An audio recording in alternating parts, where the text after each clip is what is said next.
Caros alunos, bem-vindos à nossa terceira aula. Diante daquilo que nós falamos na segunda aula, ou seja, explanando os aspectos mais gerais da compreensão que Burke tinha a respeito de vários dos elementos fundamentais da vida social e do governo, vamos agora detalhar alguns desses elementos para compreendermos melhor como ele baseia a sua crítica à Revolução Francesa. É bom repetir que, no quadro do pensamento de Burke, a Revolução Francesa, de alguma maneira, está referenciada à forma das instituições inglesas, no sentido de que os revolucionários franceses apontam a Constituição inglesa como um modelo. E a luta, digamos assim, intelectual de Burke será no sentido exatamente de apontar os erros dessa imputação à Constituição inglesa das ideias que são fundamentais dentro da Revolução Francesa. Portanto, Burke tenta afastar aquelas ideias de qualquer parentesco dos acontecimentos e das estruturas de funcionamento político na Inglaterra. Isso é importante porque, à medida que ficar bem definido a diferença entre esses dois elementos, ou seja, o pensamento e o curso da Revolução Francesa e o pensamento e o curso da Revolução Inglesa, vai ficar demonstrado para Burke que, na verdade, são duas formas de acontecimentos históricos que resultarão em condições absolutamente diferentes para a vida e as sociedades inglesa e francesa. Numa se dará a estabilidade e o bom governo, noutra se dará a extensão da violência e possivelmente a tirania a um determinado curso do tempo. Então, para Burke, trata-se, na verdade, de eliminar as causas intelectuais desse abuso de apontar a Revolução Francesa como uma maneira de realização do pensamento ou da Constituição inglesa. Ele vai, portanto, separar nitidamente esses dois acontecimentos, esses dois cursos na política. É por isso que mais tarde, no século XX, Burke vai ser apontado como o fundador do conservadorismo, embora nós tenhamos visto já que ele era, ao seu tempo, um liberal, alguém que propugnou pela Revolução Americana, pela independência americana e pela participação dos católicos, de alguma forma, na vida política do Reino Unido. Assim, vamos passar a ver alguns quadros que são fundamentais para esse nosso entendimento. Este quadro, Direitos e Participação no Comando, apresenta de uma maneira mais detalhada a ideia de Burke a respeito dos direitos daqueles que participam da vida social e que diferem da participação no próprio governo, ou seja, no comando da sociedade. A base e o fundamento para Burke de todo o direito atribuível aos indivíduos está exatamente na instituição da própria sociedade civil. Para os fins em que ela foi instituída, nós temos que a sociedade civil distribui justiça, frutos da sua indústria, a herança, a criação dos filhos, a instrução, o consolo na morte, toda ação que é possível realizar sem lesar e obter a ajuda da sociedade para os fins legais que ela designa. Veja, portanto, que a questão para Burke não se trata de um elemento abstrato. A sociedade civil, ela não é uma instituição abstrata. Ela se faz no sentido de criar especificamente pelo acordo suposto entre os indivíduos de uma forma de reciprocidade em que os indivíduos têm a sua participação. Portanto, o direito de cada indivíduo, o direito de cada homem, está instituído na sociedade civil. Ela estabelece as condições dessa justiça, como ela será efetivamente distribuída a cada um. Os frutos da sua indústria significa exatamente a forma como o trabalho, o seu esforço será remunerado dentro das relações dessa sociedade civil, de que maneira o que foi acumulado foi transportado para os seus descendentes ou é recebido por aqueles que vão suceder os que estão agora exercendo algum tipo de ação ou atividade dentro da sociedade. A criação dos filhos é propriamente a preparação da próxima geração na vida da sociedade. A instrução é exatamente a maneira pela qual os indivíduos se preparam, obtêm o conhecimento necessário para existir, produzir e se conformar com a vida social específica dos direitos civis nessa sociedade. O consolo na morte, obviamente, é alguma coisa que em qualquer sociedade que a gente observa é uma necessidade da forma de vida. Sabemos que a morte é uma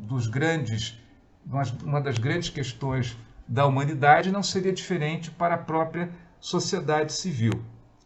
A atividade que é permitida aos indivíduos é aquela em que se pode agir sem que seja considerada uma ação lesiva. Significa, na verdade, não ultrapassar os direitos próprios de cada um para atrapalhar ou para lesar o outro indivíduo.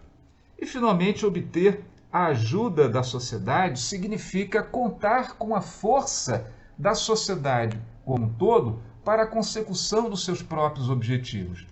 Vejam, portanto, que para Burke, a sociedade civil ela é em si mesma um caudal de direitos, um conjunto de direitos para os quais os homens se reúnem e dão maior força na consecução desses objetivos. Entretanto, há uma questão aí que eu não incluí dentro desse quadro.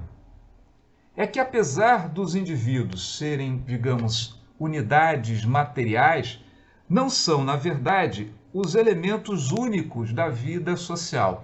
Ou seja, Burke não entende a sociedade simplesmente como constituída do somatório de indivíduos.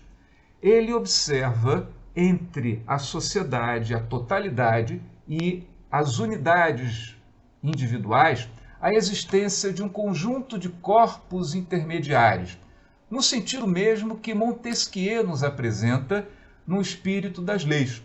Quando Montesquieu fala a respeito da necessidade da limitação do poder real, ou seja, de uma monarquia que funciona a partir de regras pré-estabelecidas e o rei não tem um poder absoluto, Montesquieu nos apresenta a existência de corpos naturais, as classes, que para ele era constituída pela nobreza, com suas funções específicas, e que dessa maneira mediavam as demandas do povo em geral, do conjunto da população ao rei, e a resposta do rei a essa população. Nesse sentido, Burke abraça essa tese geral de que a sociedade civil, mais do que simplesmente um somatório de indivíduos, ela também é constituída por um conjunto de classes sociais. Cada classe social tendo a sua própria função dentro do contexto mais amplo, não sendo simplesmente um elemento abstrato, ela, na verdade, compreende uma porção desses indivíduos na vida social e lhes dá um conjunto de tarefas, direitos e realizações. É interessante notar que Burke ele compreende que as classes sociais são uma necessidade para o funcionamento próprio do todo, porque cada uma delas possui um conhecimento particular, um conhecimento que não é adquirível, que não é formado única e exclusivamente no período de uma geração. Um homem, por mais talentoso que possa ser, é incapaz de compreender toda a sorte de circunstâncias que pode afetar a vida social para trazer-lhe prejuízo, desagregação e ruína. Portanto, para Burke, essa capacidade de entender as circunstâncias que são favoráveis à construção da vida social e, ao mesmo tempo, perceber quais são as circunstâncias capazes de destruir a vida social, é necessário mais que o conhecimento de um indivíduo e é necessário mais do que o conhecimento de uma única geração. É uma história de vida de toda a sociedade e que vai se encastelando, cada porção desse conhecimento, numa classe social particular. Essa função específica da classe é de ser o repositório desse conjunto de conhecimentos particulares. Isso que torna, digamos assim, o repositório de preconceitos, de noções, que dentro da própria classe é transmitido de uma geração a outra, de um indivíduo a outro, sendo evidentemente aqueles mais talentosos os capazes de levar avante as funções que são próprias não do indivíduo simplesmente, mas da própria classe. Antes de haver um indivíduo com uma função na sociedade, existe uma classe a qual ele pertence e que tem essa função dentro do contexto social mais amplo.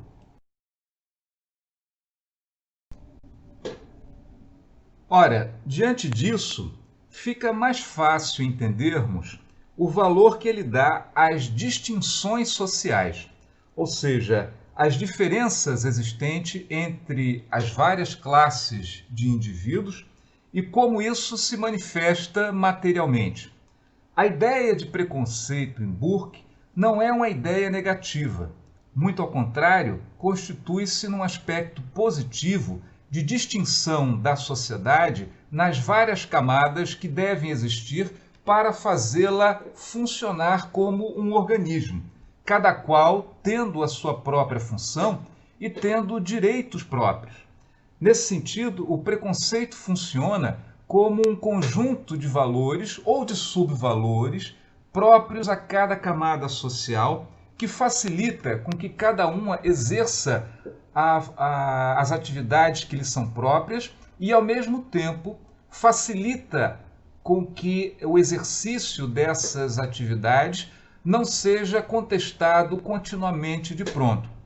Isso não quer dizer que os indivíduos necessariamente fiquem satisfeitos, mas a existência da classe como um elemento coator, ou seja, como um elemento de constrangimento e de formação da mundividência, inculcando determinados princípios e valores a cada classe particularmente, faz com que o exercício do comando ou a trilha do comando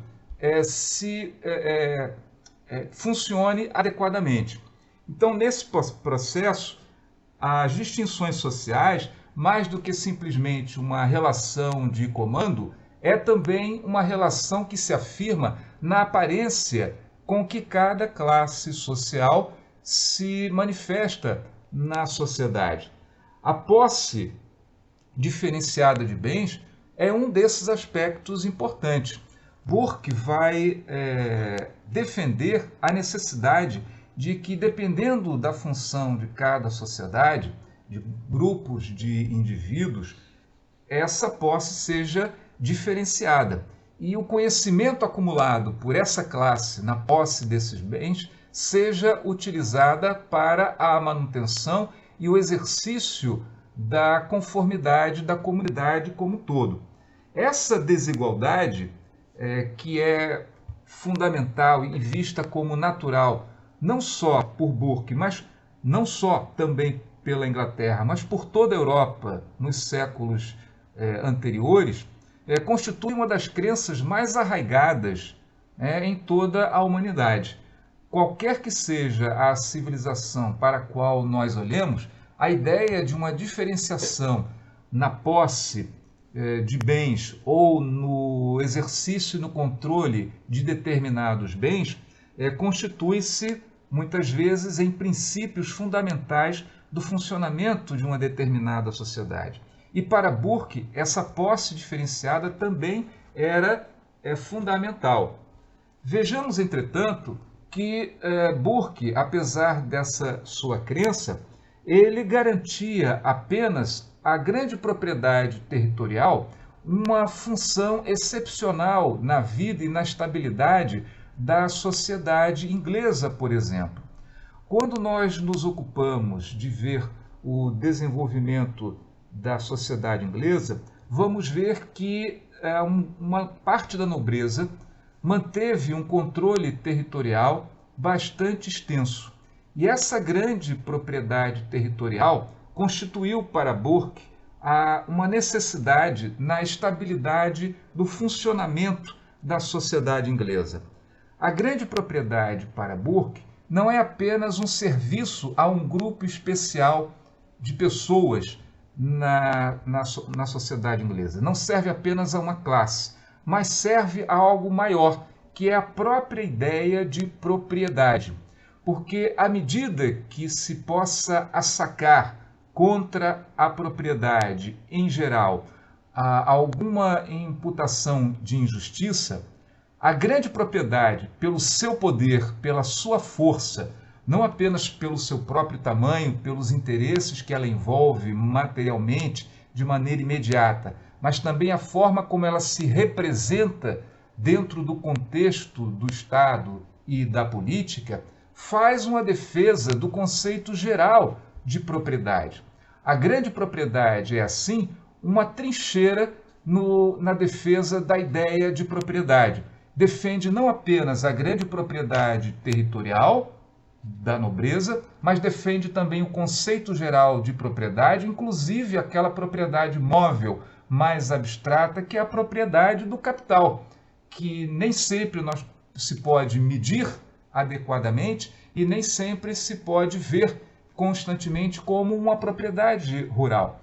Portanto, a ideia de Burke é que a grande propriedade faz a defesa do conceito geral de propriedade e a defesa também das outras propriedades, a propriedade média, a propriedade pequena, a propriedade abstrata, ou seja, a forma da grande propriedade constitui-se no esteio da própria ideia de propriedade. Essa desigualdade, portanto, ela é muito bem-vinda porque ela defende esse conceito geral de propriedade da qual qualquer sociedade precisa e necessita para definir os arranjos e o funcionamento da vida material da própria sociedade. Assim, o desrespeito à propriedade favorece a pilhagem. E a pilhagem, obviamente, não favorece o próprio Estado, que precisa de uma base material organizada para a obtenção dos recursos necessários ao seu funcionamento.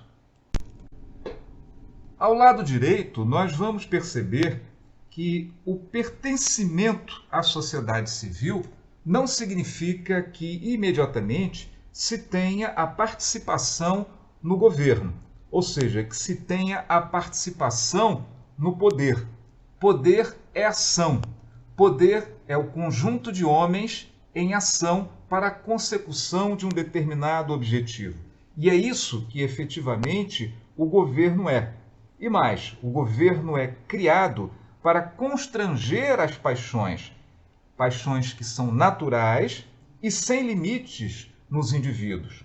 Sem esse tipo de constrangimento, sem algo que coloque um limite à ação de um ou mais indivíduos, cada um pode usar a sua força individual ou coletiva para a satisfação dos seus objetivos uns contra os outros.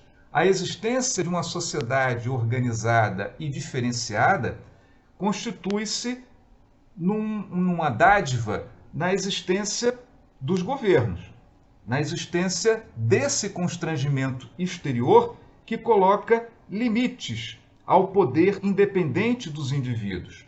Entretanto, isso não se dá, tal como na criação da sociedade civil, por objetivos naturais. Na verdade, os objetivos do governo são objetivos que são criados por convenção, são elementos acordados e compromissados. Quando toda a sociedade civil é criada para aqueles objetivos mais gerais e vistos com um certo olhar como próprios da natureza e da necessidade humana em geral, por outro lado, a forma e o constrangimento que o governo dará para poder permitir a realização daqueles objetivos da sociedade civil, essa é alguma coisa que não está escrito adiante. É, portanto, uma questão de decisão, de compromisso, de confronto, estabelecido muitas vezes não apenas pelo acordo, não apenas pela afirmação recíproca, mas também pelo fato de que alguns grupos adquirem uma supremacia sobre outros, impondo dessa forma meios e elementos de constrangimento. Por isso, o governo é uma organização tendo em conta a natureza humana e o conhecimento dos meios para atingir os fins das instituições civis. Ele significa basicamente ação, e ação significa poder, significa capacidade de constranger indivíduos ou grupos sociais. Temos, então, o poder político. E o poder político se dirige para a ação, ou seja, para a administração, cujo objetivo é a liberdade possível em cada tempo. O que significa dizer que não existe uma concepção de liberdade absoluta fundada em algum desígnio da natureza ou sondável, algum desígnio do divino que não esteja patente aos olhos humanos. E nesse caso, o que é patente aos olhos humanos é a história, é o conjunto da existência de uma sociedade, nos seus reveses e nos seus aspectos de conquistas. A liberdade de cada indivíduo, portanto, ela é conseguida exatamente a partir de uma condição temporal. Ela não é igual a todo momento. Ela não é igual em todo lugar. Não existe um conceito de liberdade que possa ser presumido a partir de uma universalidade. Ela é contingente à história de cada sociedade. É como se pegássemos aquele ditado antigo que nós podemos observar desde a antiguidade, que cada povo, ou no caso, cada cidade, tinha o tipo de governo que os seus habitantes mereciam ou suportavam. Da mesma maneira, Burke vai trazer essa concepção, mas num sentido dinâmico, ou seja, cada noção de liberdade, cada forma de existência social, ela existe pelo desenvolvimento, pela característica de cada população, que não é de forma nenhuma estática, mas deve se desenvolver, modificar ao longo do tempo. Portanto, o poder político, ele proporciona a liberdade, mas uma liberdade em que os indivíduos utilizam o seu direito, em que os indivíduos praticam os seus direitos dentro de uma forma limitada. Então, direito para Burke é igual a liberdade mais restrições à liberdade, variando com o tempo, fixadas e não fixadas por princípios abstratos, e sim fixados por compromissos que podem, ao longo do tempo, serem modificados de maneira ordenada e testada. Assim, o exercício do poder político requer mais experiência do que aquela que o indivíduo pode adquirir durante a sua vida. Requer, na verdade, que várias gerações infundam dentro de determinadas instituições aquelas experiências que sejam seculares. E se elas são seculares, é porque foram testadas e, por assim dizer, aprovadas no funcionamento da vida política. É uma questão fundamental porque, em Burke, não se trata de exercício de um poder individual. Nada em Burke concede ao indivíduo uma capacidade que vá além do seu tempo. E uma sociedade ultrapassa qualquer indivíduo, qualquer geração. Uma sociedade, ela tem, de certa maneira, um caráter de imutabilidade. Ou seja, uma sociedade não é constituída para um tempo, não tem um vencimento. Portanto, quando as instituições são estabelecidas, essas instituições elas devem ter um olhar cada vez mais longínquo, buscando a estabilidade da vida social. E o poder político é um dos elementos fundamentais, porque utiliza a experiência da fundamentação do exercício do comando com a capacidade coercitiva da ação de homens reunidos para esse propósito, com o consentimento da sociedade, porque é a sociedade que exige a ação do poder político, do governo, para que ela possa, de fato, atingir os seus próprios fins.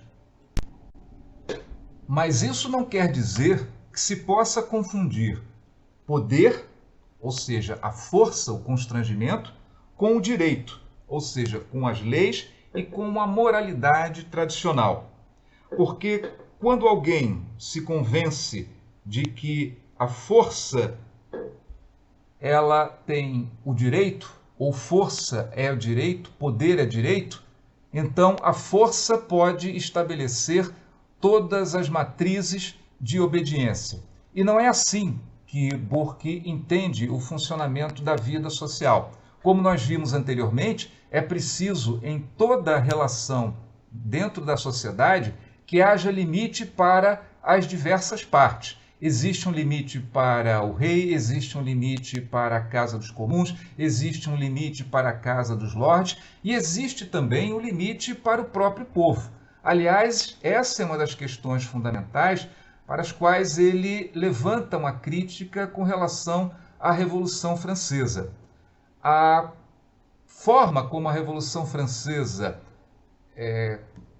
conceitua o povo com um poder acima de qualquer outro e instituidor de todo e qualquer direito, para Burke tem problemas gravíssimos.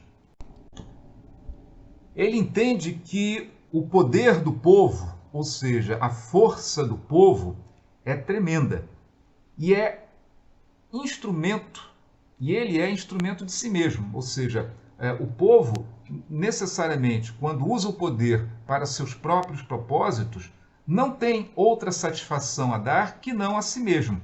E se tem confiança em si, ou seja, se não tem mestres, se vai exatamente ao seu objetivo por uma conta própria, jamais terá oposição. Nada será possível de obstaculizar o seu caminho. Daí Burke entender que é necessário convencer que não possui ele, o povo, titularidade de qualquer poder arbitrário. Ou seja, não tem, na verdade, uma força que possa ser utilizada com o direito para satisfazer os seus próprios interesses. Burke compreende que fazer política é produzir benefícios públicos e, portanto, os homens de Estado devem conservar e aprimorar o material que existe na sociedade. Homens de Estado não significa dizer que qualquer um pode alcançar essa condição. Homens de Estado devem ser treinados, e o treinamento não se faz como se fosse uma escola para qualquer um. homens de Estado são treinados dentro de classes especiais dentro da sociedade. Classes que estão destinadas ao governo e que compreendem até como uma herança geracional, uma herança da classe a que pertencem, a sabedoria de poder governar adequadamente. Por isso que eu disse antes que Burke compreendia e via a necessidade da distinção de classes sociais dentro da sociedade. Via o preconceito como uma necessidade da própria organização social. E isso é um dos motivos, porque governar é uma especialidade tanto quanto é a arte, tanto quanto é um ofício da ciência. Não se pode pedir que um governante seja qualquer um, quando, na verdade, tudo aquilo que existe de mais refinado e mais precioso sempre é produzido através de alguém que possua um conhecimento e uma formação precisa para aquilo que é o seu dever, além, obviamente, do talento. Isso não significa dizer que qualquer um que nasça numa classe destinada ao governo tenha o talento para o governo e que todos os outros nascidos fora dessa classe não possam, eventualmente, dela participar. Mas isso não pode ser considerado uma regra. No fundo, o que Burke intenta é conduzir uma visão que há muito tempo já existe na política. Lembram-se de Platão, quando ele fala da formação do governo, né, na cidade ideal, ele diz que existe um processo de formação entre os melhores dentre aqueles cidadãos. Eventualmente, pode nascer um homem de ouro entre os homens de ferro, e assim ele ascende dentro da sua preparação para permitir que mais à frente ele vá desempenhar uma função mais nobre. Entretanto, isso não é a regra. A regra é a formação de uma classe destinada ao governo. O que quer que nós possamos hoje pensar, há 300 anos atrás, tinha, de certa maneira, uma lógica que era reafirmada por aqueles princípios e valores instilados na nossa mente através da repetição dos ditados populares ou de um bom senso, né, do seu tempo. Ainda hoje nós podemos ver que algumas argumentações com relação ao exercício do poder estão ligadas de alguma forma a essa noção de que nem todos os homens podem ou deveriam pleitear uma tarefa ou um assento no Estado, dado que essa função é uma função gravíssima, é uma função de alta responsabilidade e, ao mesmo tempo, de um conhecimento especializado, que muitas vezes ele não possui ou não teve oportunidade de possuir. Claro, essa é, digamos, um resquício de um tempo em que o preconceito, o prestígio social de determinados agrupamentos os mantinham dentro de uma esfera específica da ação política. Não é o que hoje, evidentemente, acontece, mas há 300 anos atrás não era alguma coisa diferente.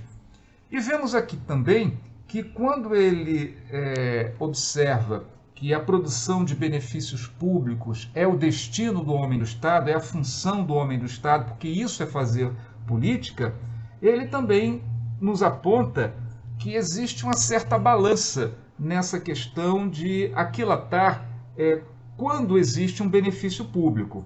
E exatamente essa visão, essa percepção, esse balanço se dá numa ordem entre conservar e aprimorar o material que existe na sociedade. Nenhuma atividade política se faz com algo que não se possui.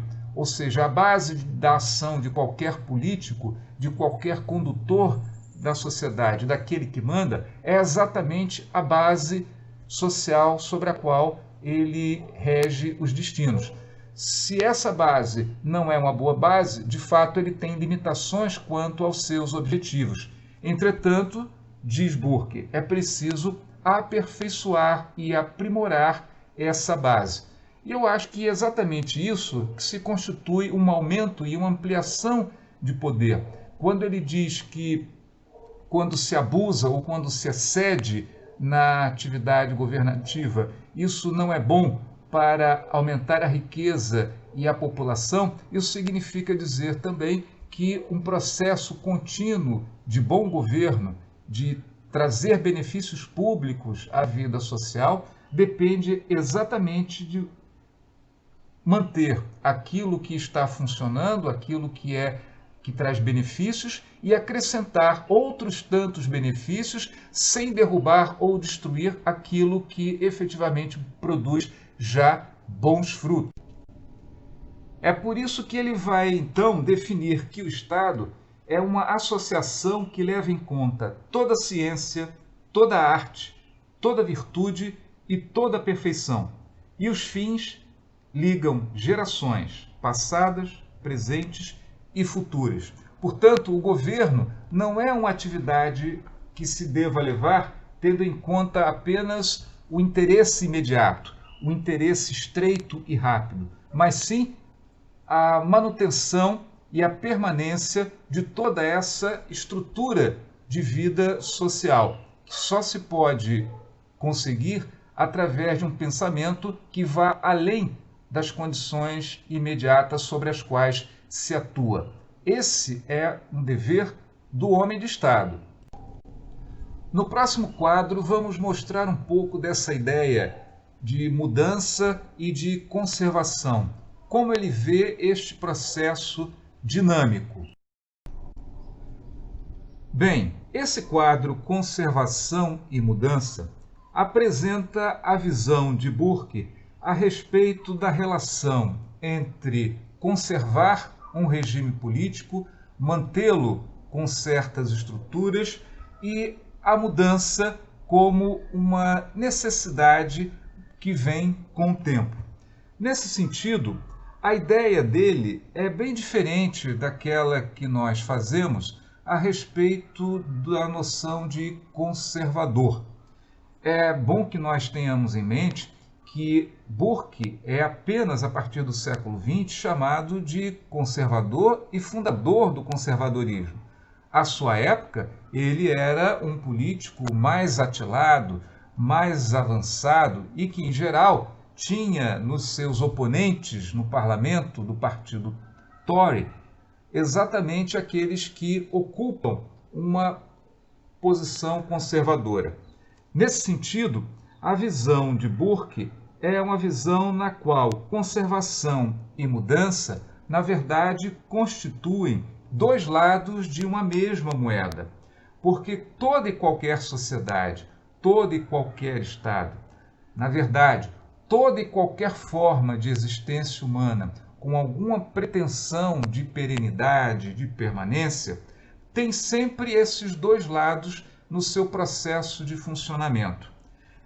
A herança que ele recebe é resultado de uma conservação daquilo que foi produzido pelas gerações anteriores, uma construção que se tornou útil às sucessivas gerações que incorporaram e mantiveram determinadas formas de condução, de ação ou de relação entre as diversas partes da sociedade. Consideremos a sociedade o Estado, consideremos a sociedade o seu todo, a própria sociedade civil, ou consideremos também a família, um empreendimento econômico específico, como uma fazenda, uma manufatura, ou seja, qualquer forma de existência, de organização humana que tenha como objeto temporal uma permanência, tem sempre uma necessidade de lidar com essa duplicidade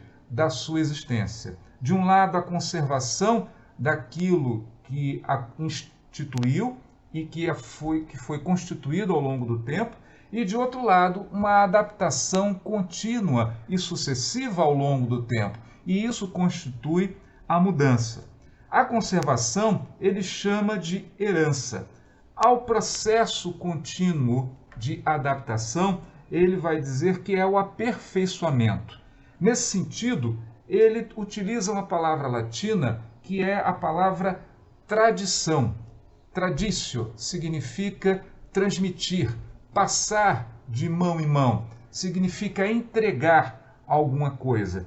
E essa visão de uma sociedade que vai além do seu tempo, que extrapola aqueles que estão vivendo naquele momento, é a ideia de quem tem deveres para com a posteridade, assim como aqueles que viveram antes tiveram deveres para com aqueles que estão existindo nesse momento. Essa ideia de conservação não é nada mais, nada menos do que uma ideia de transmitir alguma coisa que foi acumulada ao longo do tempo. É um processo que nós podemos observar natural e necessário. Nenhuma sociedade começa do zero a cada momento de uma troca geracional. Nenhuma família começa do zero a partir do momento do nascimento, né, de um filho. Ou seja, todo o processo de vida é continuamente transformado. Essa, portanto, é uma ideia de conservação que está ligada necessariamente à mudança. Mudança e conservação, em Burke, não são elementos que se oponham, mas são elementos que se acoplam dentro de um processo especial, no qual a mudança não nega aquilo que recebeu como herança, não nega aquilo que foi conservado ao longo do tempo e que se mostrou útil e necessário à continuidade da existência da sociedade. Por outro lado, a mudança ela é necessária no sentido de aperfeiçoar o que foi recebido. Nada é sempre o mesmo na visão de Burke.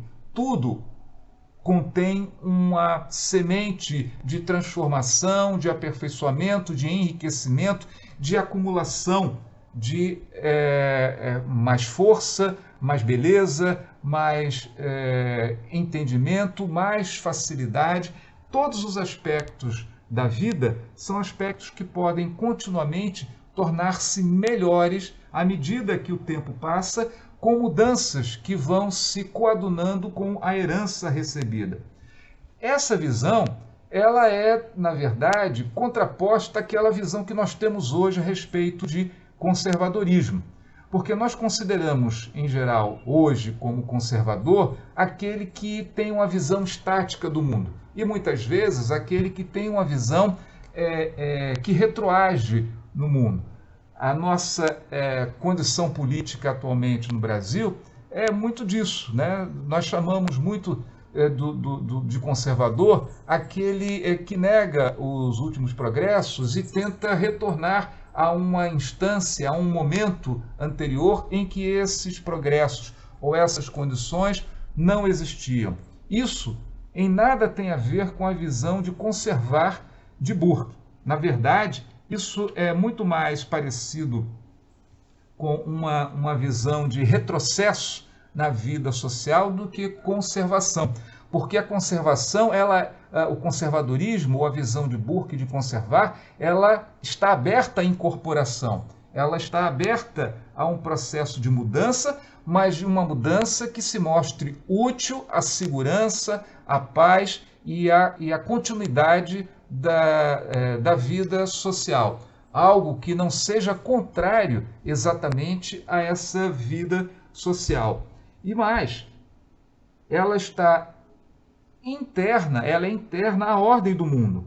Todos os aspectos da vida humana, ou seja, a política, a família, a propriedade, todas essas esferas incorporam esse processo de conservação e mudança paulatina no contexto do aperfeiçoamento, não da radical ruptura, porque a radical ruptura, na verdade, significa também você jogar fora todos os progressos alcançados por um desenvolvimento, uma evolução, muitas vezes secular, conseguida à custa de sangue, à custa de muita luta, e que, quando não considerada nas consequências que pode ter, pode fazer retornar todos os males que foram superados ao longo desse processo.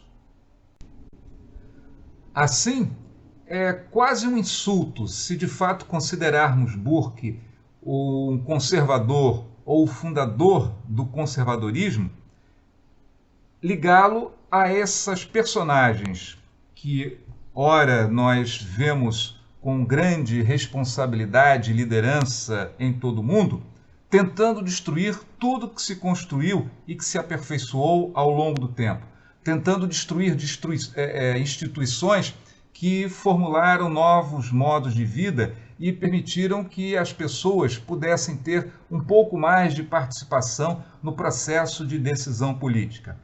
Eu tenho para mim que Burke jamais se conformaria com uma forma de ver o mundo sendo destruída depois dela ter sido construída e de ter se provado útil e estável para a vida social.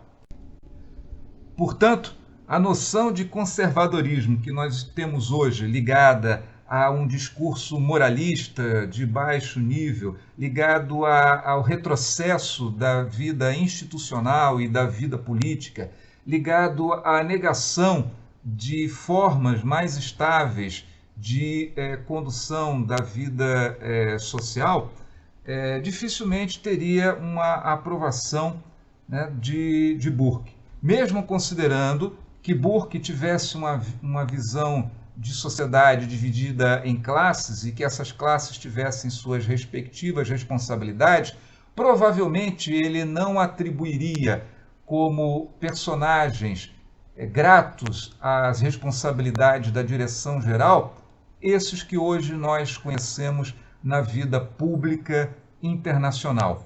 Poucos talvez escapassem disso. Portanto, há uma contradição entre a visão que nós temos hoje de conservadorismo e aquilo que efetivamente Burke definiu e falou ao final do século XVIII. Ele, na verdade, se colocou contra uma maneira de romper com todo um conjunto de instituições que trouxe, de certa maneira, uma estabilidade e algum progresso e participação à vida das pessoas e das diversas classes sociais.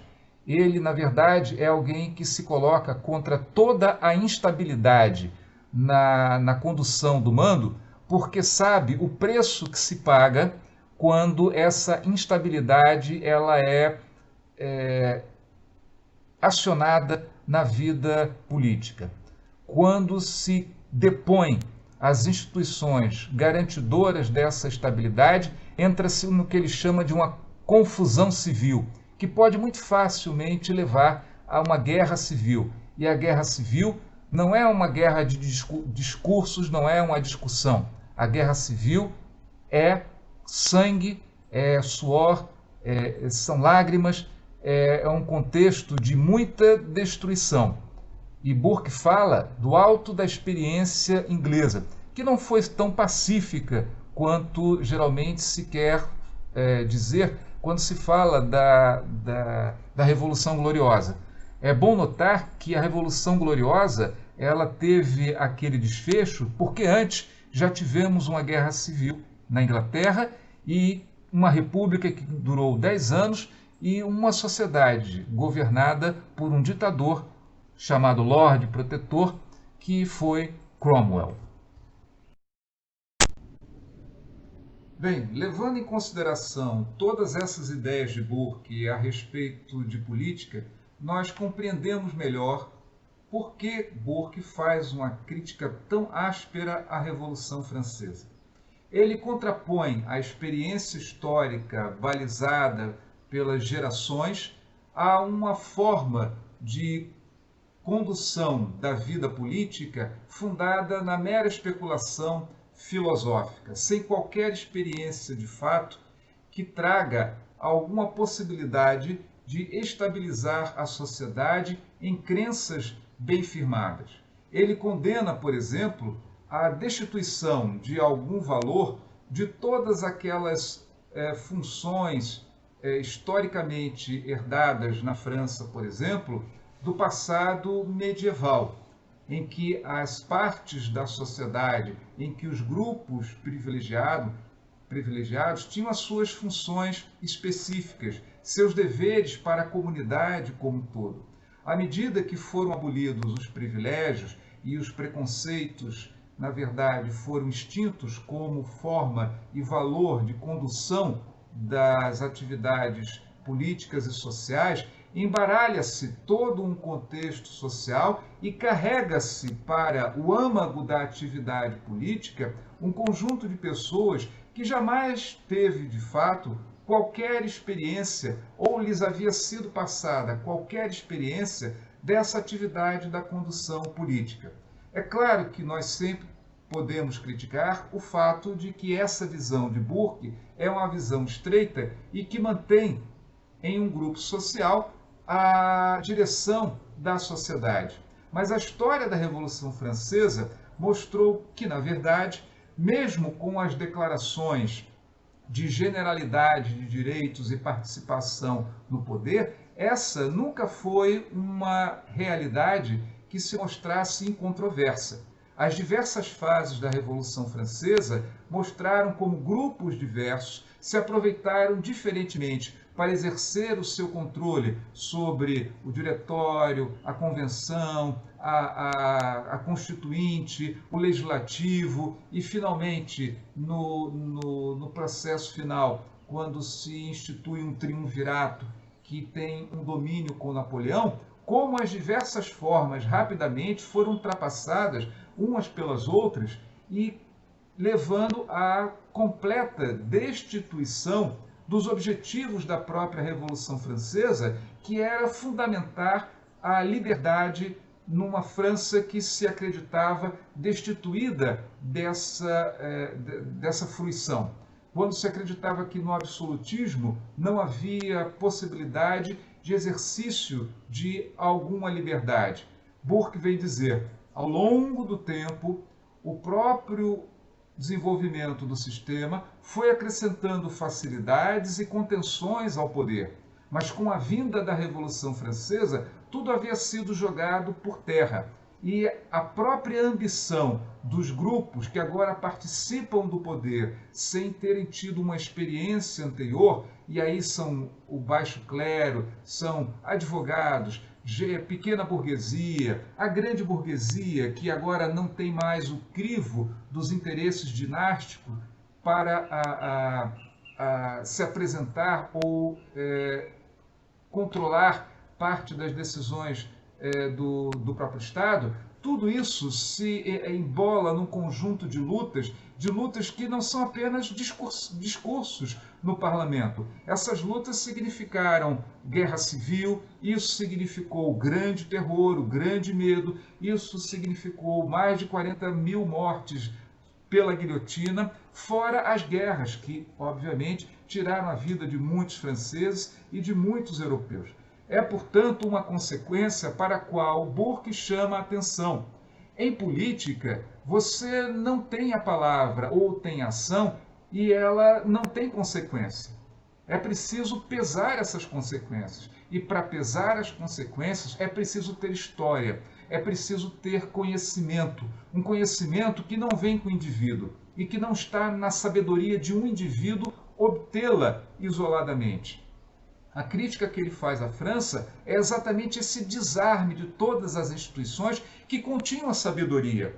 A nobreza foi destituída, né, da sua condição e tinha a sua sabedoria. Ela tinha uma função de mediação entre as demandas do povo e o rei, e ao mesmo tempo entre a aplicação das decisões reais e como isso chegava ao próprio povo. Quando se desbanca, quando se destrói esse elemento de mediação, destrói-se também a capacidade que aquela sociedade francesa tinha de mediar os conflitos que ela possuía. Ela já sabia como fazer isso através de uma instrução da história, das camadas sociais, da vida social. Mas isso foi destruído abruptamente pela Revolução Francesa, quando ela propõe um tipo de liberdade que não estava fundado em nenhuma experiência e não se sabia se era possível aplicar esses conceitos de liberdade como se pensava numa filosofia libertária. A questão de todo o processo revolucionário é exatamente a falta de experiência. A questão nodal da Revolução na França é que ela não tinha qualquer proposição de assentamento e de ação que firmasse a liberdade que ela pretendia e que ela definia na sua filosofia. Ela não conseguia passar da palavra, da especulação, à ação, à concretude, à criação de instituições que de fato fundamentassem aquela liberdade. Toda a vida social precisa, além de conceitos abstratos, precisa de formas concretas, materiais, através das quais essas formas abstratas elas ganham uma vida concreta, ela ganha uma vida que faça com que os indivíduos possam se relacionar dentro de condições, de normas e de relações institucionalizadas, em que os homens possam responder a certas prescrições criadas pelo conjunto da sociedade e não apenas às suas próprias ambições particulares ou de pequenos grupos, que foi aquilo que, na verdade, Burke viu na Revolução Francesa. Todo o processo da evolução da Revolução Francesa foi para Burke um processo no qual não se instaura nenhuma liberdade concretamente, não se institucionaliza nenhuma liberdade, não se coage para que essa liberdade seja respeitada, mas se grita aos quatro cantos, aos quatro ventos, uma liberdade absoluta, uma liberdade fundada em um mundo que não existia de fato. Daí que aquilo que de fato existia, que eram as ambições pessoais, que eram as ambições dos grupos, que era a parcialidade, tornou-se o elemento concreto a agir no lugar dessa liberdade que deveria ser obtida ou gozada por todos. Então, são grupos radicais que, no momento de sua ascensão, levam à guilhotina milhares de pessoas. Ou são os grandes burgueses que, se aproveitando da confusão geral e da falta de um governo, de pessoas no governo que entendessem de fato da arte de governar, aproveitam-se para colocar e impor os seus próprios interesses de assambarcamento da propriedade da nobreza, do tesouro público do Estado e, sobretudo, também do próprio tesouro da Igreja francesa. Como eu já disse a vocês, ela foi expropriada dos seus bens e, em grande parte, passou para os grupos mais ricos da grande burguesia. E é um fato interessante saber da ambição dessa burguesia francesa, porque na medida em que todos os privilégios acabaram, acabou-se também o próprio privilégio ou o cerceamento de que os nobres não poderiam vender o seu próprio status social, que era de marquês, duque, conde, barão, etc. E isso se tornou um elemento venal durante a Revolução Francesa e posteriormente. Eu diria que até mesmo no século XX aconteceu ainda de nobres franceses empobrecidos e querendo ter um pouco de fim de vida melhor, acabaram vendendo os seus títulos de nobreza para burgueses muito ricos. Significa, na verdade, a completa destruição da sociedade anterior, a perda daquela concepção do papel que essa classe tinha no contexto da vida social e tornando isso um objeto de comércio, né? E, obviamente, tornando mais imperativa o conjunto de conceitos dessa sociedade burguesa, onde tudo é venal, onde a religião, onde os títulos de honra, onde a própria honra, toda ela pode ser vendida ou comprada no mercado. E é isso que Burke se coloca definitivamente contra. É interessante notar que, apesar dele ser liberal e um admirador da riqueza das nações, no sentido de Adam Smith, né, dessa nova economia, ele não era, digamos assim, um liberal no sentido de aceitar que os critérios e os valores morais do comércio, do mercado, se sobressaíssem acima dos valores de uma sociedade que mantivesse as relações sociais bem fundadas na paz e nas respectivas obrigações das classes sociais. Por isso que ele tem tanto apego a essas classes sociais. Na verdade, a liberdade excessiva, como ele viu que se adquiriu na França, à medida que não há mais um elemento de contenção moral dos indivíduos, leva ao que ele considerou como um individualismo excessivo. E o individualismo excessivo rompe com a solidariedade social, acaba com a capacidade da sociedade ter aquele caráter de permanência. Esse cada um por si não se coaduna com uma vida social que possa repetir aquele processo de receber uma herança, de aperfeiçoá-la e de transmiti-la à próxima geração. O fato é que esse contexto de aperfeiçoamento é o contexto que faz com que a gente possa ver a sociedade, ou todas as sociedades, como, na verdade, imutáveis, no sentido de que elas sempre constituirão agregados, não de indivíduos meramente, mas de camadas e classes sociais. E esse é um aspecto muito importante a notar dentro do conservadorismo de Burke. Diferentemente do liberalismo, que entende uma relação direta entre indivíduos e sociedade como um todo, Burke vê elementos mediadores no sentido de Montesquieu, ou seja, as classes sociais têm uma função de mediação dentro do processo de organização da sociedade total. E isso não é lá muito diferente da maneira como o próprio Marx vai ver o fundamento da sociedade, ou seja, como mediada pelas classes sociais. Tanto Burke quanto Marx não entendem a vida social como um mero ajuntamento, mera soma de indivíduos, mas sim como indivíduos postos em classes sociais, em agrupamentos sociais, com funções específicas nesse todo, nessa chamada sociedade civil. E essa é a grande crítica que Burke faz à sociedade francesa, atomizando completamente a sociedade francesa, permitindo que interesses particularistas, individuais, parciais, se assomem sobre o interesse social. A crítica dele é que esse individualismo excessivo acaba com a afetividade que os homens devem ter para com a vida coletiva. O elemento coletivo é superior ao indivíduo. Qualquer indivíduo de qualquer classe social, mesmo da nobreza. Daí ele ligar as funções de cada parcela da sociedade como um dever, como uma honra, como um preconceito, bem no sentido de Montesquieu.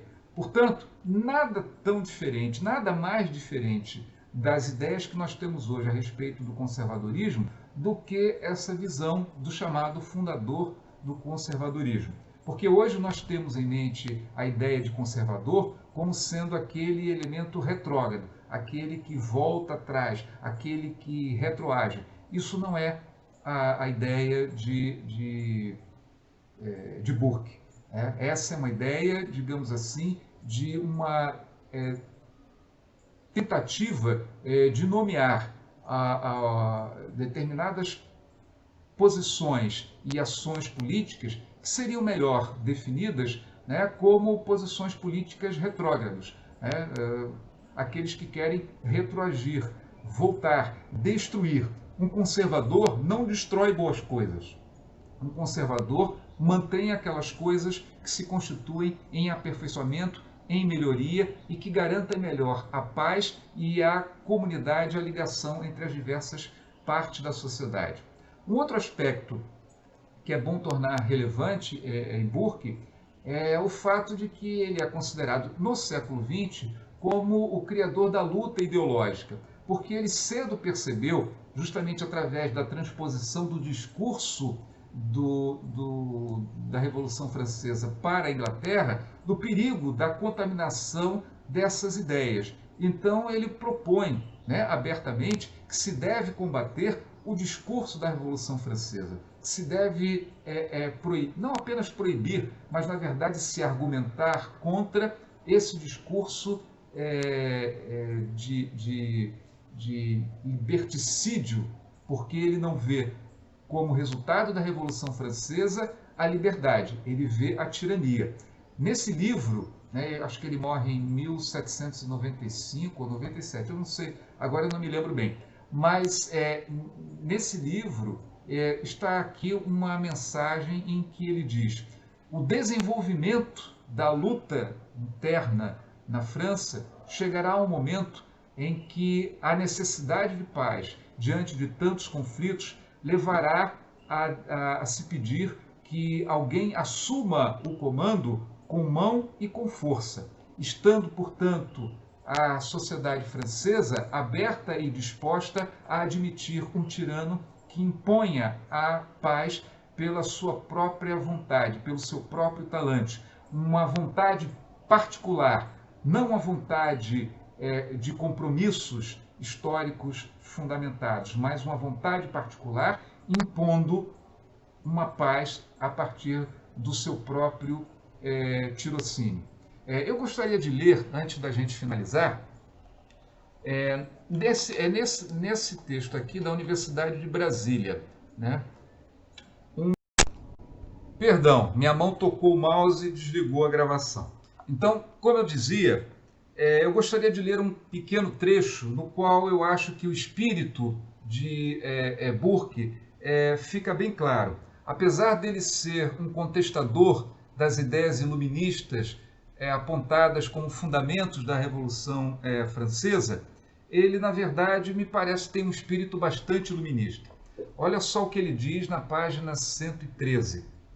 Todas as instituições morais, civis e políticas, auxiliando as ligações racionais e naturais que aproximam a razão e o espírito humanos à divindade, são necessárias à construção desse maravilhoso edifício que é o homem, cuja prerrogativa é ser, em alto grau, resultado de sua própria criação. Eu acho que mais iluminista que isso é impossível, mas de qualquer forma ele sempre se postou como alguém que combatia determinados autores iluministas que serviram como base dos discursos da Revolução Francesa. Bem, alunos, depois dessa análise de Burke a respeito da Revolução Francesa, quando ele faz uma análise no calor do momento, quando os acontecimentos estão fervendo e o fígado do próprio Burke é o seu orientador, tendo em vista a impressão que a Revolução Francesa traz a ele e dos perigos dessa revolução para o equilíbrio de poder na Inglaterra ou no Reino Unido. Ele vê com grande impaciência, né, e espanto o fato de que séculos de funcionamento de um sistema de poder tenha sido tão facilmente derrubado. E ele atribui a isso justamente a esses discursos que são discursos absolutamente inovadores. E o fato de que se tenha permitido que esses discursos tivessem um pleno funcionamento. Esse momento, que é o momento exatamente dos acontecimentos, é um momento diferente daquele em que nós vamos rever um pouco da visão de revolução como um conceito importante, não apenas para aquele momento, mas para o século XIX, principalmente, quando são produzidas as principais teorias e visões a respeito do desenvolvimento da política e do formato da política a partir do século XIX. Mas o autor que nós vamos utilizar, ou melhor, a autora que nós vamos utilizar, não é nem do século XVIII nem do século XIX, é do século XX. O nome dela é Hannah Arendt. E por que eu vou utilizar uma autora do século XX para analisar a Revolução? Porque ela tem um trabalho que, para mim, é muito importante e fundamental para compreender exatamente as características desse fenômeno político que nós chamamos de revolução. porque ela faz a distinção entre Revolução Americana, Revolução Francesa, ela faz a distinção entre os propósitos de uma revolução verdadeira e aquelas outras formas de manifestação política que são mais etéreas, que são mais circunstantes aos acontecimentos imediatos, que estão localizadas e não conseguem produzir alguma coisa que de fato tenha um desenvolvimento futuro. Que na verdade esse é a noção que ela pretende dar à revolução como um fenômeno fundamental dentro do campo da política. Ela é uma filósofa política, né? Foi, na verdade, já é falecida há muito tempo. Mas parece que ela nunca gostou de ser chamada de filósofa. Ela parecia que preferia ser chamada ou de cientista política ou de pensadora política, mas nunca de filósofo. Não sei porquê, né? Não me aprofundei para saber as causas disso, mas certamente a contribuição que ela dá para o entendimento do fenômeno político no século XX e através dessa discussão sobre revolução, ela nos traz uma série de ideias que serão bastante úteis para que nós possamos compreender, inclusive, o caráter do desenvolvimento desse conceito de revolução no próprio século XIX, porque ela historia e, ao mesmo tempo, reflete sobre o pensamento revolucionário do século XVIII para o século XIX. É importante notar que essa autora Hannah Arendt, judia alemã, teve participação importante na formulação do pensamento do século XX. Se vocês, alunos, têm algum interesse em conhecer sobre a especulação e reflexão política no século XX, eu acho que essa autora é muito importante. Há muitos trabalhos, publicados inclusive em português, e se vocês quiserem seguir uma carreira ou se desenvolver na área de ciência política, ela é uma autora indispensável. Portanto, nós vamos ver o século XIX e o conceito de revolução pelas ideias de Hannah Arendt. Hannah Arendt, de forma nenhuma, ela vai tentar incluir ideias posteriores aos momentos revolucionários do século XVIII e do século XIX. E, portanto, ela é uma autora que se fixa bastante na questão da originalidade desse processo. E o mais interessante para nós é que, ao incluir a independência americana e o pensamento produzido no momento da independência americana, ela vai computar este processo como uma revolução, a Revolução Americana, distinguindo-a da Revolução Francesa. E aí a gente vai ter um contexto de pensamento um pouco mais abrangente para pensar a questão da revolução. Bem, nesse quadro nós vamos ver algumas definições que Hannah Arendt antepõe para que nós tenhamos uma visão mais adequada do significado da própria revolução. Antes disso, é necessário ter em conta que a palavra revolução ela é usada bastante recentemente no vocabulário político. Se eu não me engano, em francês, a palavra revolução aparece apenas no século XVI, portanto, nos anos 1500 e alguma coisa. E, embora a gente saiba que aquilo que aponta esse fenômeno político seja de fato conhecido há bastante tempo.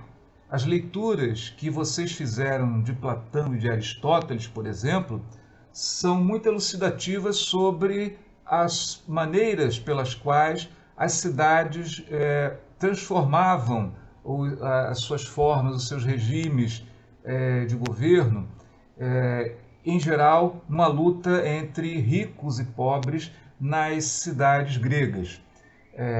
Embora eles não chamassem isso de revolução, esse fenômeno era muito conhecido e, portanto, um fenômeno que levava, de certa maneira, a um sobressalto.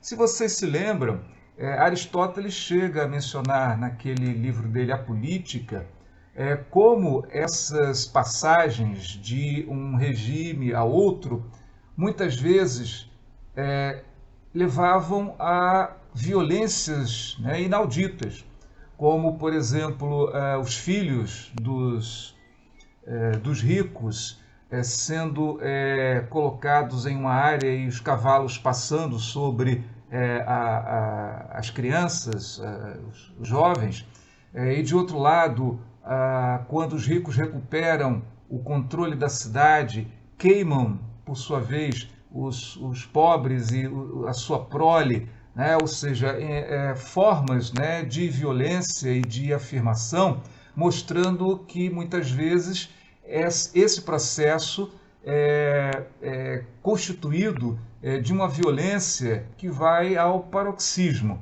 ou seja, uma violência que é capaz de desconsiderar a própria igualdade em termos de pertencimento à mesma espécie, né?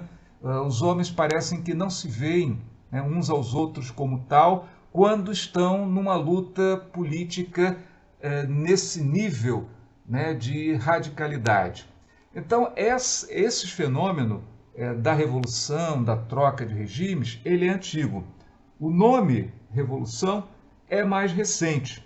A Hannah Arendt, por exemplo, ela levanta a possibilidade de que isso seja trazido, né, de uma aplicação da palavra revolvere, né, do latim revolvere, que significa rolar para trás, deslizar, e muitas vezes também significa passar, né, de uma maneira, desenrolar alguma coisa, um fio, o que quer que seja. Às vezes, desenrolar um pergaminho. Então, é sempre um movimento circular, né? É um movimento que, de certa maneira, envolve-se em si mesmo.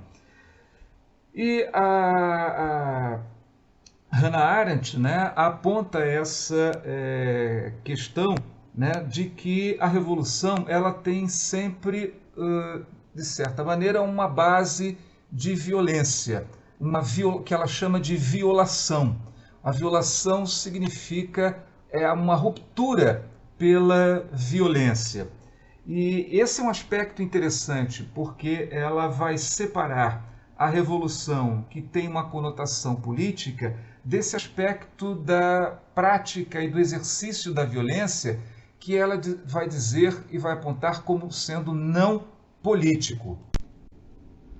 Nesse sentido, a Hannah Arendt vai se colocar à parte, né, das definições usuais de política, como aquela que nós vemos em Max Weber, em que a violência faz parte do cerne da própria prática política. Ou então aquele que nós podemos ver em Clausewitz, em que ele fala que a guerra é a política por outros meios. Portanto, a posição de Hannah Arendt é bastante peculiar dentro desse universo da definição de política, em que a quase totalidade define a violência como uma parte última, a última instância das relações políticas. Hannah Arendt vai nos apresentar a revolução como um momento que é precedido por o que ela chama de rebelião, ou seja, o ato violento, o ato que clama pela libertação, que significa livrar-se da opressão. Um processo revolucionário, em Hannah Arendt, necessita, antes de mais nada, libertar-se das amarras de uma situação na qual a ideia de executar um movimento próprio precisa se desvencilhar dos grilhões de um processo que impede esse processo próprio, ou seja, essa inovação nas relações de participação no poder. É, em geral, a prática daqueles que estão excluídos efetivamente da participação no poder. É um processo, portanto, que tem, para Hannah Arendt, uma semelhança muito grande com a guerra, mas, como ela mesma diz, não tem a característica de ser um ato meramente político, não tem uma característica de ser o ato político por excelência. Afinal de contas, a rebelião é uma libertação, e a libertação é sempre um processo de violência, é um processo em que a violação de circunstâncias e de formas de aprisionamento e de opressão se quer, na verdade, livrar, quer se acabar com esse processo de aprisionamento, né, dos grupos que se sentem oprimidos, né, por uma forma específica de ordenamento de poder, uma forma específica, né, de mando. Então a rebelião constitui-se num primeiro momento, constitui-se uma maneira de jogar ao alto essas formas de controle e de esmagamento da expressão. Muitas vezes, na história, diz ela que é possível que nós observemos esse princípio, esse primeiro momento, aliás, esse momento que antecede, de fato, o processo revolucionário. Mas para que ele, de fato, chegue a ser um processo revolucionário, é preciso dar o passo seguinte. E na maior parte das vezes da história política dos povos, a força praticamente se esvai nesse momento de violência inicial, nesse momento de violência libertadora, nesse momento de arrancar os grilhões de uma forma de controle e de mando político específico. O processo revolucionário, de fato, parece que precisa, segundo Hannah Arendt, desse momento de violência.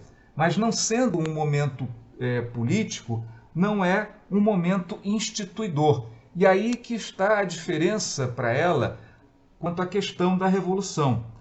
Toda revolução, ela deve ter como objetivo e como fundamento a instituição de uma vida política, a fundação de uma vida política. E essa fundação, necessariamente para ela, aponta a questão da liberdade. Significa, portanto, definir a partir da quebra, da destruição das formas anteriores, a construção de uma forma nova de vida política em que o centro, o cerne desse processo é que tipo de liberdade irão vivenciar aqueles que participarão desse processo político, que participarão dessa vida política.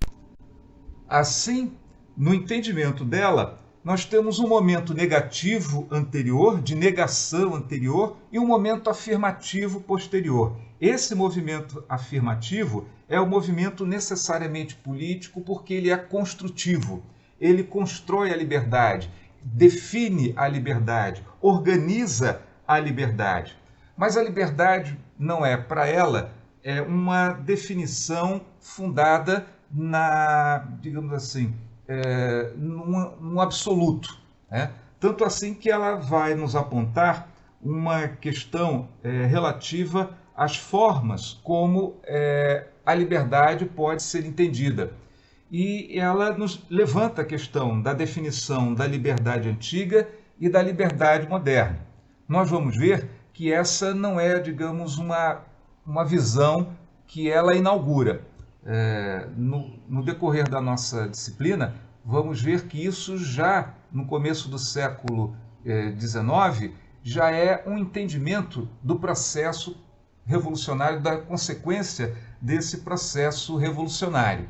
Assim nós temos uma liberdade antiga e uma liberdade moderna, um entendimento da liberdade entre os antigos e um entendimento da liberdade entre os modernos. A liberdade antiga, ela está ligada à convivência entre iguais no espaço político. que não reproduz a desigualdade entre as pessoas privadas, mas atribui artificialmente, pela lei, a igualdade entre cidadãos. Temos aí uma questão interessante, porque separa-se, de um lado, a pessoa privada, nas suas condições próprias da existência social, sua profissão, suas posses dentro dessa sociedade, as condições nas quais um indivíduo ou um grupo social se desenvolve, e aquele aspecto ligado à condição de cidadão. Uma pessoa com uma aparência privada e com aparência de cidadão. A mesma pessoa, portanto, tem dois papéis dentro da sociedade, digamos, da antiga cidade-estado. O papel da pessoa privada, com todas as suas condições frente a outras pessoas. Um pode ser pobre, o outro pode ser rico, um pode ser charlatão, o outro pode ser uma pessoa de altíssima moralidade. Nesse sentido, elas são vistas diferencialmente pela própria sociedade no seu dia a dia, mas quando elas estão no espaço político, elas deixam essa vestimenta da pessoa privada e assumem uma igualdade perante a lei. Ou seja, a cidadania igualaria esses indivíduos pobres e ricos, mal vistos ou bem vistos do ponto de vista das suas ações morais, e a consideração que eles devem ter são as considerações que resultam da sua ação dentro desse espaço político, dentro desse espaço público da Ágora, onde se discute as questões dos destinos da comunidade. Portanto, as avaliações são feitas a partir dos discursos, dos posicionamentos e da verificação dos interesses, se eles se coadunam com a questão do interesse público da cidade. Essa é uma questão importante, porque a cidadania não existe do ponto de vista privado na antiguidade. Essa liberdade de discutir o mando na cidade antiga é, na verdade, a maneira pela qual os indivíduos não se atribuem uma hierarquia dentro desse processo imediato. Ou seja, os votos são votos que contribuem para as decisões da cidade como um todo, não importando que tipo de pessoa você é. Esse espaço público, portanto, é um espaço diferente daquele espaço da cidade. Existe um gozo, digamos assim, nessa esfera política que é diferente do gozo da esfera privada, da esfera particular. É uma forma de manifestação da vida comum que não está ligada ao cotidiano, nem a outras relações existentes na cidade. Tanto assim que participar dessa esfera é algo que não é para todos os habitantes da cidade. A cidade antiga tinha entre seus cidadãos uma porcentagem da população total da cidade. Dizia-se que na Grécia Antiga, cerca de 20 a 25% da população era de fato constituída de cidadãos. Os outros eram escravos, estrangeiros, né? E aqueles que não participavam ainda, não tinham os direitos de participação na vida política, não decidiam na Ágora. E o fato desse espaço ser importante era tão grande que as pessoas eram, de certa maneira, liberadas das suas necessidades de produzir o seu sustento diário. Ou seja, havia subsídios para os cidadãos para que eles pudessem participar das atividades na Ágora, das decisões políticas. Daí porque se via muitas vezes, né, que nesse processo de decisão na Ágora se via com maus olhos a ideia de que alguém pudesse decidir tendo em vista algum prêmio econômico, algum prêmio material. O próprio Estado fornecia as condições para que o cidadão pudesse participar. Aquele que não pudesse se sustentar teria, digamos, do Estado algum ganho para que fosse à Ágora e fizesse o seu trabalho dentro desse espaço público. Por sua vez, a liberdade moderna, ela é, de certa maneira, confundida com direitos civis, né? Ou seja, o gozo da sua vida privada, sem necessariamente uma ligação com esse espaço público, coletivo, comum, onde as pessoas são iguais. Então, segundo Hannah Arendt, é uma forma de entendimento da liberdade como algo negativo, ou seja, de não ser impedido de gozar de sua felicidade privada, né, por qualquer opressão externa, seja de um outro particular, seja da esfera pública, política, governo propriamente. É uma fruição da vida no sentido de fruir a vida, a liberdade e os bens, que é aquela definição de Locke a respeito dos fundamentos da sociedade civil. Vocês devem se lembrar, quando viram o tratado sobre o governo civil, que Locke expressa o fundamento da existência da sociedade civil na possibilidade de que a esfera da vida, da liberdade e da fruição de bens constitui o objetivo e um direito individual no qual cada homem se vê como proprietário desse contexto digamos, de propriedade primitiva. A vida, a liberdade e bens constituem um todo que se chama propriedade. E a sociedade é uma associação de proprietários. Essas condições são as condições fundamentais da existência do homem com um caráter universal. É nesse momento que as concepções liberais tendem a apontar uma universalidade desse caráter particular do homem. O seu individualismo está fundado, portanto, num direito natural. E isso, para Hannah Arendt, e não só para Hannah Arendt, porque essa diferenciação entre liberdade antiga e moderna, ela vem do final do século XVIII e início do século XIX. No primeiro momento com Sieyès e depois com Benjamin Constant, que nós vamos ver mais detidamente, provavelmente na próxima aula.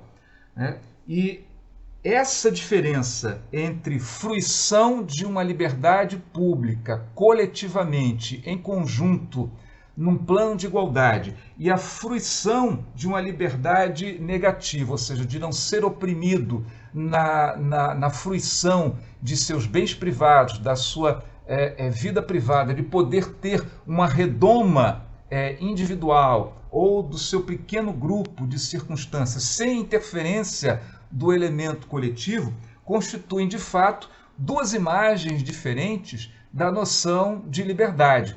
Uma implica em se juntar e participar de uma totalidade. O outro significa se retirar do conjunto, do coletivo, e fruí-la como se fosse uma individualidade. Essas duas formas de liberdade, que do ponto de vista teórico, que do ponto de vista da sua definição, elas se opõem, de alguma maneira, no quadro da política efetiva, deverá ter algum tipo de conciliação. E é isso que a gente vai ver oportunamente. Portanto, nós vimos até esse momento que a revolução é um fenômeno político cujo objetivo é a instauração da liberdade, ou seja, de uma vida política. Que a liberdade política é participar do governo, mas que, modernamente, a ideia de liberdade é a ideia de fruição de sua vida privada, independentemente da interferência da coletividade e mesmo, não só do governo, mas da própria sociedade, numa esfera individual. Bem, alunos, vamos parar por aqui para não excedermos novamente o tempo. Continuamos na próxima aula, terminando finalmente essa terceira parte, e acredito que já poderemos entrar na segunda parte do nosso curso. Qualquer dúvida que vocês tenham, nós poderemos conversar através do chat e logo depois da aula. Obrigado.